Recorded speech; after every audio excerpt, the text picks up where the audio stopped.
Business 200, Principles of Marketing, and this is Chapter 6. So we're still under Unit 2, which is Understanding Your Customer, and Chapter 6 is about product development. These are the learning objectives. And here's the executive perspective I'd like you to read on your own. So what is a new product? So goods are tangible products with physical dimensions. Whenever I say tangible, that means you can touch them. If a product is intangible, you cannot touch it. So an idea or an example of intangible product would be like an idea, a trademark, something along those lines. So services. So services are intangible products. New goods and services and ideas are critical to a company's survival in today's marketing environment. That environment places an ever-increasing emphasis on new, improved, and technologically advanced product offerings. Many companies have fallen by the wayside because they failed to innovate.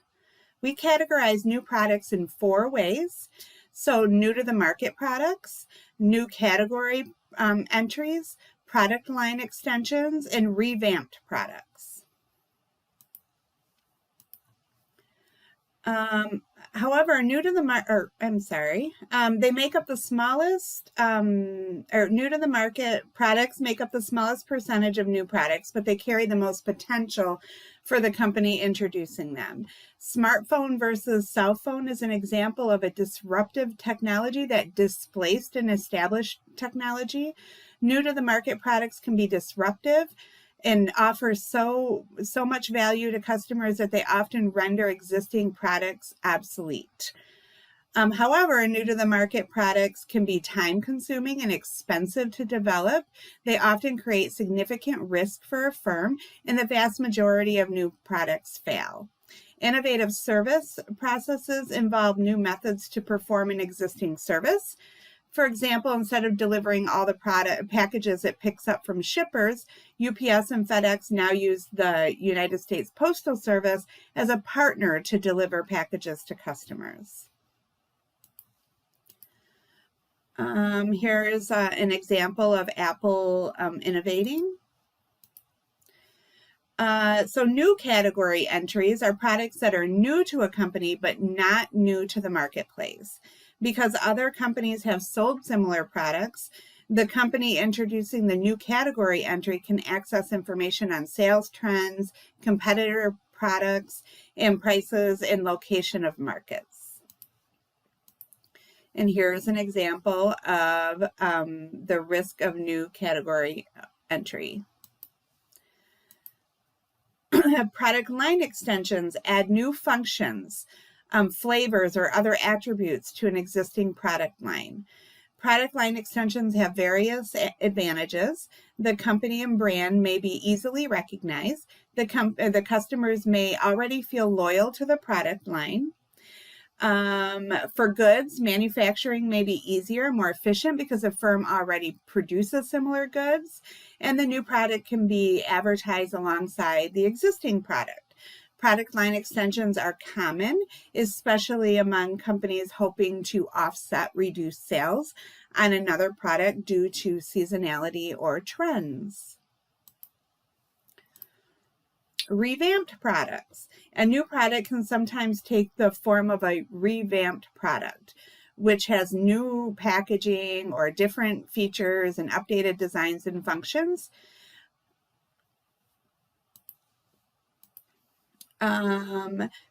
New product development consists of 7 stages. And here is a figure that explains each of the stages. A new product strategy accomplishes the following.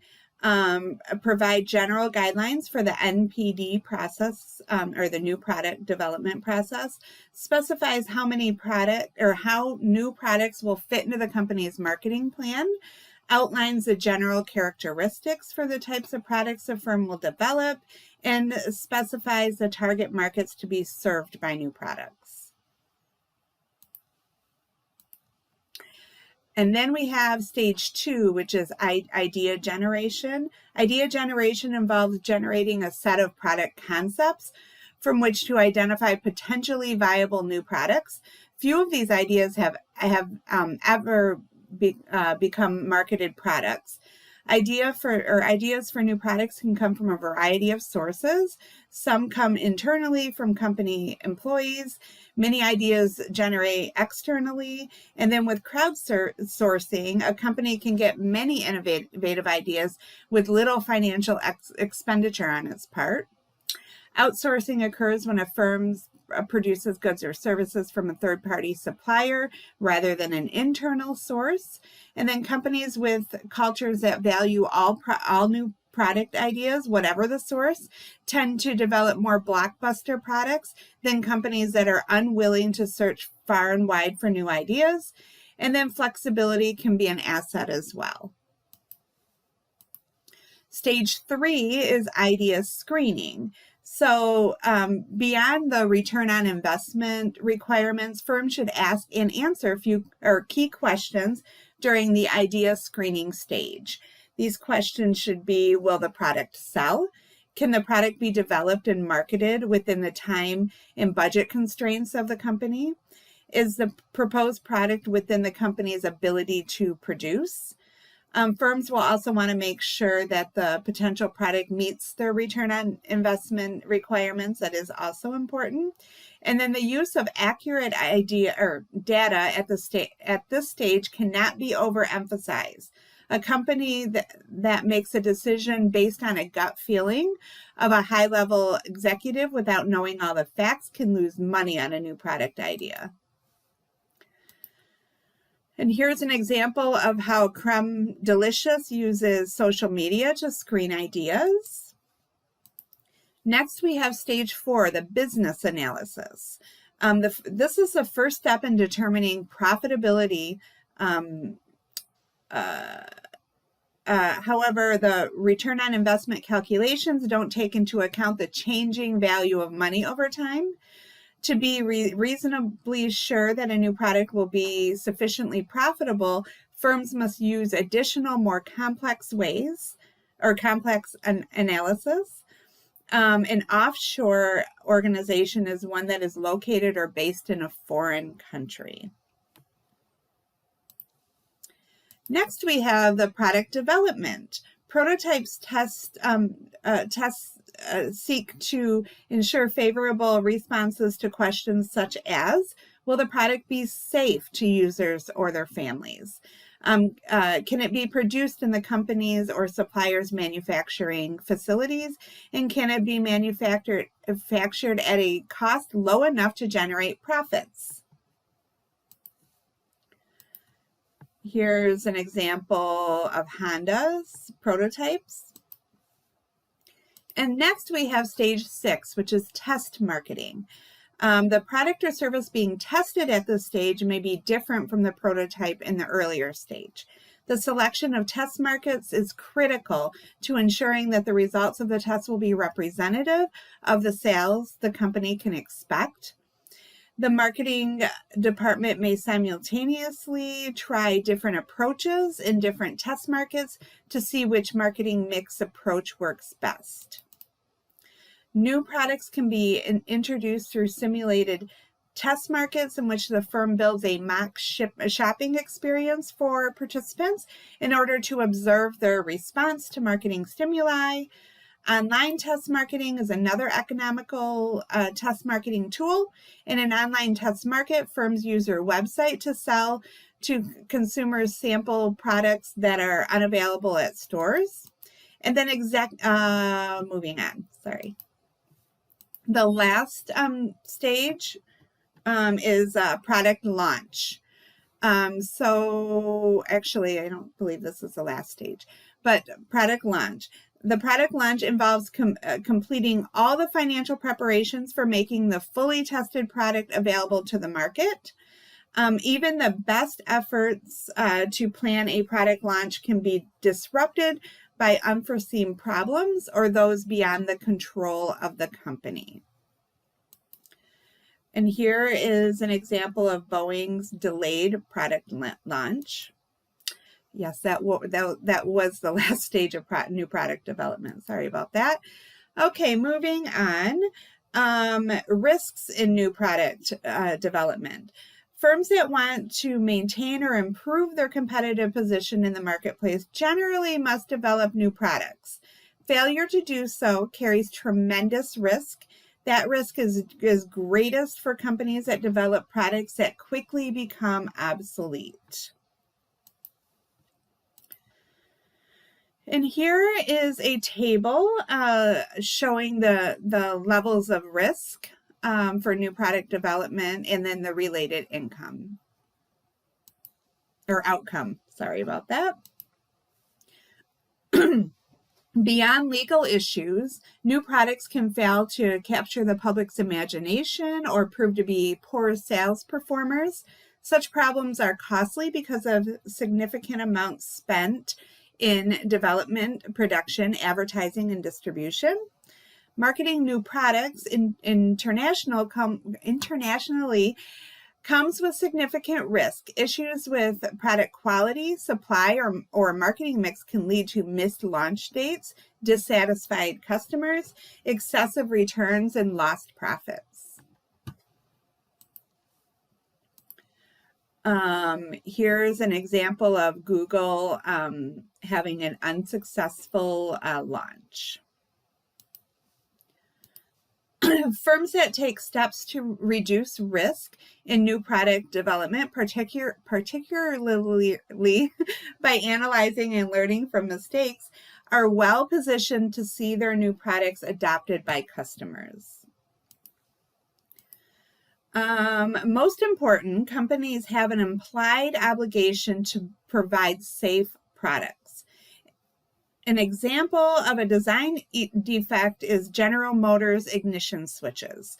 The defect led to multiple injuries and deaths, and GM started recalling vehicles in February of 2014.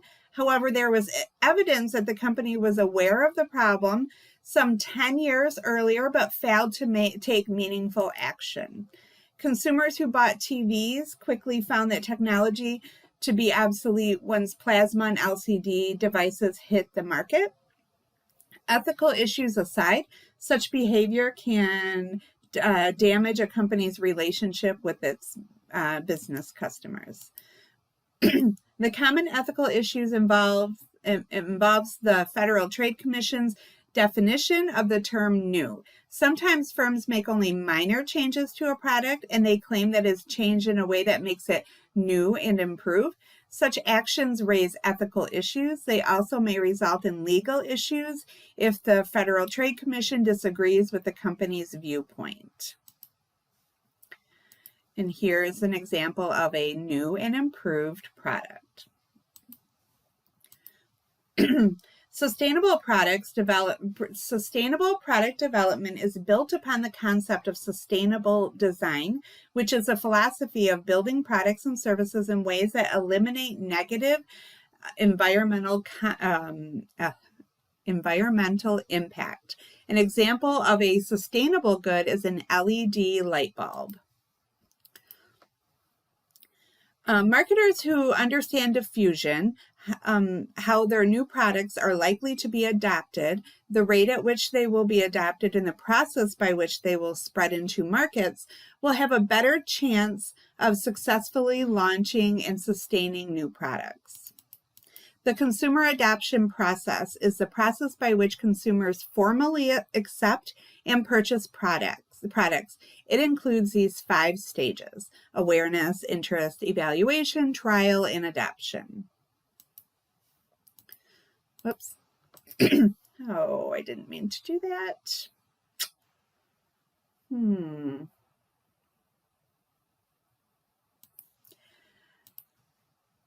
I'm hoping it stops. Okay, here we'll go back to the slide. Sorry about that. Now moving on. Okay, Early adopters comprise roughly around 13.5% of adopters. Early adopters purchase a product soon after it has been introduced, but not as quickly as innovators. The early majority comprises approximately 34% of the adopters of a new product. Adopters in the early majority gather more information and spend more time deciding to make a purchase than innovators and early adopters. And then late majority are also comprised of about 34% of adopters. Members of the late majority rely on others for information, buying a good or service because others have already done so. And then laggards make up about 16% of the market. Laggards do not like change and may remain loyal to a product until it is no longer available for sale. And then I skipped approximately 2.5% of those who adopt a product do so almost immediately after the product is launched, and those people are innovators. And here's an example of early adopters providing feedback. A product obtains a competitive advantage over competing products if consumers believe it has moral value that other products in its category, or has more value than other products in its category. Compatibility refers to how well a new product fits into potential customers' needs, values, product knowledge, and past behaviors. When people can see others using a product and perceive value in its use, the product will diffuse quickly. Typically, the easier it is to understand and use a product, the faster it will diffuse. And then triability refers to the extent to which potential customer can examine the merits of a new product without having to spend a lot of money to do so. And then cosmopolitanism is the extent to which a country is connected to other cultures, can play a part in adoption. Modernity refers to the extent to which a culture values progress. Homophily, the extent to which consumers in a society are relatively similar to each other, can help the adoption of a new product or service if it fits well with the society's culture. And then physical distance can hurt the adoption of new products and services. And here is an example about high-end digital cameras. So next we'll talk about product life cycle. So there's 4 steps or 4 stages to product life cycle. Once the firm launches the product into the marketplace and innovators begin to buy it, it enters the introduction stage. This stage is characterized by few or no competitors. If the product is new to the market, sales typically increase slowly during the introduction stage. Early adopters, followed by the early majority, begin to buy during the growth stage. The main focus of the maturity stage are profitability and maintaining the firm's market share for as long as possible. To prolong the product's life, the company may begin to offer more versions in different styles with different features. And then the decline stage is characterized by decreases in sales and profits. Depending on the product, the decline in sales during the stage may be rapid or could occur over a long period of time. And here's what the stages of the product life cycle look like. Here's an example of the market for bamboo fishing rods. And here's a slide about a professional. We'll move on. And then once firms understand the stages of the product life cycle, they can appropriately tailor the marketing mix for the new products at each stage. Sometimes companies get into trouble by diluting their markets with too many products. Unilever, for example, was forced to reduce the number of its products by 30%. So we have high learning products. Examples are personal computers when it is introduced for home use, or electric automobiles. Then low learning products would be laundry detergent. A fad product is one that is very popular for a relatively short period of time. An example is fidget spinners. And then fashion product is one that comes in and out of favor with consumers. Some companies like athletic clothes manufacturer Lululemon manage their new items with a short life cycle in mind. Moving on, here is a visual of different types of product life cycle curves. Firms will typically offer a small number of models or service offerings in the introductory stage. As adopters of the products increase in the growth stage, the firm will expand the number of products, reaching a full line of products in the maturity stage. And here is a visual identifying what happens in the different stages. And that is it for chapter 6.